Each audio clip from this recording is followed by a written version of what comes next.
Perkenalkan, nama saya Irina Levita Tesalonika dari kelas 12 IPS 2, nomor presensi 05. Video ini dibuat berdasarkan pemenuhan tugas PPKN Bab 2 tentang perlindungan dan penegakan hukum di Indonesia.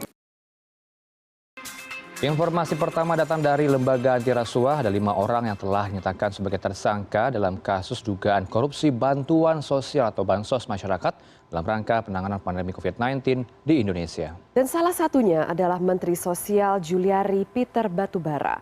3 dari 5 orang yang ditetapkan KPK sebagai tersangka kasus korupsi dana bantuan sosial COVID-19 dihadirkan oleh KPK selama konferensi pers rangkaian operasi tangkap tangan yang telah digelar KPK sejak 5 Desember lalu.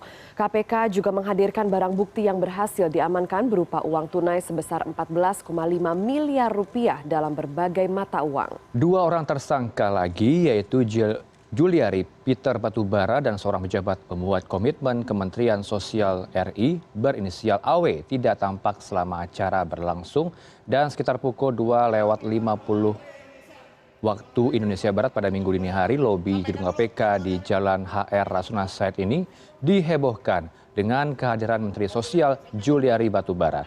Juliari tampak berjalan santai dengan pengawalan beberapa petugas KPK dan beberapa orang polisi. Juliari sempat melambaikan tangan kepada para wartawan yang berusaha mendapatkan informasi darinya. Juliari tidak memberikan komentar apapun mengenai kasus yang menjerat dirinya dan beberapa pejabat dari kementerian yang dipimpinnya. Hasil pemeriksaan saksi dan bukti yang dikumpulkan oleh KPK, maka KPK menetapkan 5 orang tersangka. Yang pertama sebagai pemberi yaitu, sebagai penerima yaitu saudara JPB, 2 saudara MJS, dan 3 adalah saudara AW. Sementara sebagai pemberi adalah AIM dan HS.